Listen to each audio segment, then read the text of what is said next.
Hey everyone, welcome back to the Chessyard. This is Dhairyabagga, and I'll be showing you an interesting game that I played today. Now, generally, you will see kings in the seventh or eighth rank at the end of the game, but here the both the kings were in the center despite multiple pieces there in the game. Generally, when kings are in the center, you expect a end game, right? But not here. It was not that typical end game where the pawns are being promoted to queens, but rather a good solid game which went in my favor here. So yeah, let's start with the game. My opponent starts off with e4, so I responded with c6. He takes the control of the center completely by moving d4, and now I attack the center by moving d5, known as the Caro Kann Defense. He takes back the pawn here, and I take back. Becomes the Caro Kann exchange variation because he exchanged the pawn rather than advancing it. Here he develops his knight on f3, and I develop my bishop on f5. Now, these are pretty standard moves in the Caro Kann. If you haven't seen the Caro Kann defense in a detailed way, I'm posting the link of one of my videos above on the card as well as below in the description. I hope you like it. Please do let me know if the Caro Kann works for you as well. All right, let's proceed with the game. Here he moved pawn to c3, trying to solidify his center. I had also developed my knight on f6, and then he offers the bishop exchange. And whenever I get a bishop exchange in the Caro Kann, I place my bishop back on g6, and so that's what I did here. The idea is always to open up the h file after he takes back, and he does take the bishop, and I take back with the pawn on h, so that now the h file gets opened up for the attack if he castles. Here he moved his knight to e5, so I first solidified the center, and then the idea was to exchange the knights. Here he moved, developed his bishop on e3. Again, his e file is opened up. He wants to close that as well, and plus develop the bishop. The bishop is also protecting the center pawn. So yeah, a good move for him. Here I develop the knight on c6 with the idea that if he exchanges, I take back with the pawn from b to c6, and that helps me solidify my center further. I will have more center pawns. So yeah, the game could have continued a bit like this. Now I take control of the center more. Whatever he does, I can push this pawn forward as well. Not in this case because he has the bishop. So yeah, the idea should be to get the rook and then proceed. If he castles, we can now proceed. He cannot take. If he takes, we take back. After he does, lots of exchanges happening, and the game is in black's favor a bit. So yeah, that looks good for black. The queen is coming on b6, attacking the pawn on b2. If he saves the pawn on b2, then the pawn on c3 will be hanging with the rook. So lots of attack happening already. The h file is also opened up. So any diagonal towards that, towards the weak h2 pawn here can be deadly. So lots of things to be considered from white here. Let's get back to the game where uh, he didn't capture the knight. So what did he do here? Yeah, he developed his other knight, and so I moved the bishop to d6, and now I can also castle if required. So that was the idea. Here he moves the f4 pawn. Now, if you see, the game went more in the favor of black. As I always say, don't open up your king side that in the game because you're weakening your king side here. Either you castle first and then start moving your pawns forward. So here I moved the knight to e4, which is a bad move as with the computer. Now, computer in this case is suggesting go to the b6 and then try and attack on the queen on the queen side. But here I didn't actually. This can be easily saved as well. So that was the whole point. If I move the b6, he can actually move the rook here, and yeah, things are pretty much controlled. Now, even if I take this, he can take back with the pawn. The pawn chain remains good for him. He can get his knight also. He can push his pawn forward, can offer me a queen exchange. So, yeah, a lot of things can happen. He could have given a queen exchange to directly. Then again, I don't have much of an option remaining here. If he takes yes, then I will be having two doubled pawns on the b file as well as the g file, which will not be helpful in the end game as well. So I didn't move the queen to b6 here. Rather, I took my knight on e4, where he takes, and I take back with the pawn. Uh, and then he develops his queen on e2. Yes, I could have given a check from here, but I didn't see the follow up move because after he moves the pawn forward, what is the way? Okay, so computer suggesting take the pawn. After he takes back, you get both the rooks. So, computer is saying two rooks for a queen and a pawn, which I didn't think is good enough. Yes, the game has shifted now in the favor of white still. Plus, the queen is entering here on the king queen side of black, so the attack will be very strong and tough to control by black. Also, his the blacks one of the rook is in the is on the inactive square. Here he can yes capture one pawn, but nothing beyond that. The king can probably come on c2, and that will control the pawn on b2 as well. So yeah, looks good for white here. If I'm playing this here as white, I'll be winning this for sure. So I didn't want to take that chance as well. Let's get back to the game. So here I didn't see this. I This was not in my favor actually. So here I took the knight. He takes back with the pawn. He gets a good solid pawn chain for sure. But then the idea was like, the close situations can work in your favor as well. You just need to see how you can make it work. And I also am not casting dependent. So if he gives a check here, I can move the king above and then proceed with my attack. Because then the rook also comes on the b file after he captures the pawn on b7. So suppose he gives a check here. Continuation, which I was thinking was to keep my king there. He takes, I develop the rook, and then I go on the uh, second rank, which will always be helpful in the end game. Uh, yes, he can bring his bishop. I can save, right? Yes, it's save. So where does he go now? Oh, it's suggesting to go back. No, I cannot take the pawn. Okay, so I didn't see that. All right, I was thinking that this should be in my favor if he brings the queen, but yeah, he didn't in the game. Um, so he castled on the queen side immediately, and as soon as he did, I then moved the a6 to avoid the queen move to b5. So he moved the queen to c2, and then I got my queen on d5. Even if he moves his pawn forward, we can always move the queen to a5. We will have some of the other active square. The queen wasn't developed earlier, so I had to take the queen into the picture. Here he moves king to b1. Generally, it's a waiting move.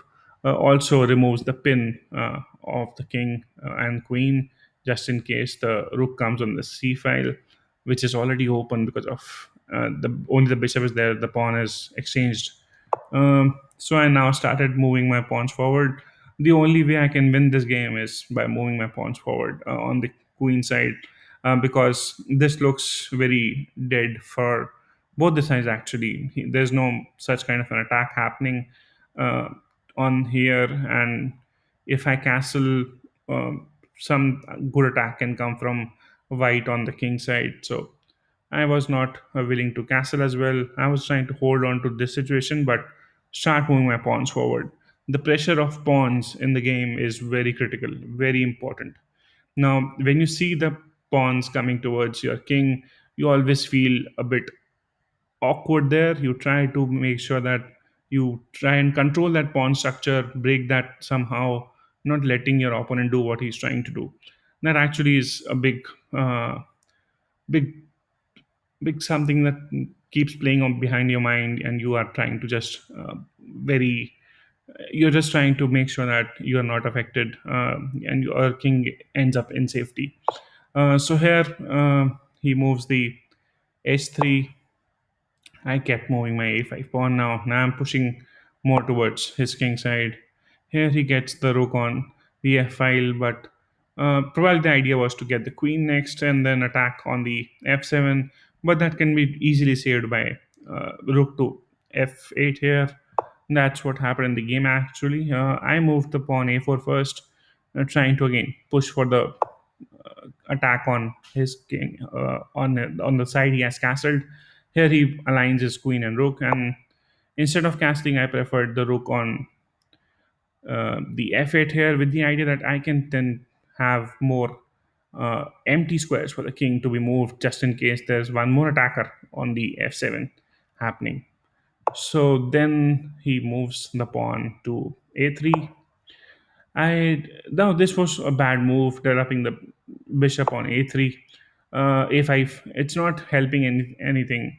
I actually thought that I can break the situation here by moving the pawn forward if I have the bishop support. I just missed that he had too many pawns to be controlling the b4. So here he starts moving the h4 pawn as expected because he wants to break the situation. He has to enter the king side here, so that he can pull off some attack here. I take back the bishop because, of course, that was not an active square. Uh, that was a waste of move. Actually, I did, and then he keeps moving the pawn forward. And here I thought I'll sack a pawn. The idea was that if he takes the pawn, I can probably move my pawn forward. If he moves the pawn forward, I can actually take it here. If he takes, then also I can probably get my rook on the c file and I get the queen and pull off some attack from there. But here he made a mistake. He captures with the a pawn here, which makes sure that the a file is now opened up, which I tried to exploit by moving the pawn to a3. He kept pushing the h pawn forward. So yeah, if you see, both the players are pushing their pawns forward. Both are attacking on the different sides of the board. It's just that who attacks better here can make it to a victory. Computer suggesting white is slightly better for now. So here I capture the pawn. He takes back with the queen. Now again, white looks a bit better here. I also take the pawn on the h file, which he takes with the rook. Now he had to take with the bishop, as if you can see what computer is suggesting, take with the bishop, so that now I have to move my bishop, and wherever I move, he has the one attacking square on the f7. He doesn't have to move his bishop as well, so things look good here for black for the time being, for white for the time being. So let's get back to the game where he captured with the rook instead, and the game shifted in the favor of black. Uh, I'm now here trying to make some uh, attack on the rook on f1 here, which he saves, and also the idea was to give a check from their d3, which he saves by moving the rook on a d1. So here I started moving my king, trying to make sure that both the rooks are connected at least, because I can't castle here on the queen side anyways. Um, so he moves his rook on h7 here, and I moved my king to c6. Now, generally, it's not a good safe square for king. You will not see king lying on the sixth rank in these kind of games. But it is it's pretty safe here. There's no attack of the queen happening. The rook is not attacking. There's no pins on the king. King can probably even go to d5. Yes, looks funny, but it controls the pawns. There's no break happening in the center, and you are restricting all other pieces anyways. So yeah, looks good. Here he moves the bishop to g5, which again is a big mistake, as computer suggesting. Gives 4.6 value to the black here. So now I thought of aligning the rooks on the a file with the idea that I can give a check or even trap the queen somehow. So he sees that, he tries to save with the rook and queen aligned. I also align my rooks here on the a file. So the attack is coming and should be tough to control. Here he moved the bishop on f6, but irrespective of the fact wherever he had moved, um, I was clear that this is going to be a very good attack here. I had my pieces all aligned on the king side, and here I first gave him a check with the queen, though computer suggesting that okay, give away or both the rooks for the queen first, and then probably capture on the pawn here. So I'll just show the refutation that could have happened if he takes back with the queen. He has to actually. I can also give with the take with the other rook. He takes back with the king. I give a check, and then he can save with the rook. If he does, then we are taking with the bishop. It's a mate in one, a mate in two actually, because he can sack his pawn first. Also, if he doesn't save that way, we, after taking the pawn here, he can move his king, but his other rook will also be gone. So yeah, completely winning for black again. Let's go back to the game. Here I give the check with the queen first. He moves the king on c2 here. I tried to, and I took the queen basically by moving my rook on a2. He has to take, but he didn't. He captured the pawn because anyways he has to. He'll get a check. And next move he does, and then I gave him a check from the a1. He moved another check. So don't leave checks in at the end. You don't want to delay, and just you want to wrap up the game quickly once you are in control of it. So don't leave checks. That's what I did here. You'll find the mating pattern anyways. So I took the rook here. It's mate in two. He didn't move the best move here again. So yeah, it was mate in one. So I moved the queen to a2 and it was mate. Yeah, on time wise, also I was lagging behind, but position wise, as I said, I was playing on the position as always, and that helped me here. One good lesson to be learned from here is always push your pawns forward towards the side where king has opponent's king is has castled actually. You try to attack on the other side, but don't advance your pawns where your king is there. So if both the players have castle on the same side, don't go for the attack on the king side, but from the queen side. That will make sure that your king is in a safer place. And plus, the pawn pressure is amazing. I have experienced this in many games. Actually, I used to feel that pressure earlier, and when you see the opponent's pawn advancing at that pace, so we'll just go back once more and see where the game actually changed. It actually changed when I started moving my A and B pawns from 1.3 to like zero point 0.7 quickly. It went. Then even zero point 0.5, zero point 0.3. So the game was going a bit more in the favor of black as soon as you started moving the pawns and attacking the side where the opponent's king had was lying. So the pawn are a very critical pressure point here. So keep moving the pawns forward, but not from the king side, but wherever the opponent has castled, and you will find ways to attack. So yeah, I hope you like the video. Please do comment and keep sharing. Thank you so much. Take care. Bye bye.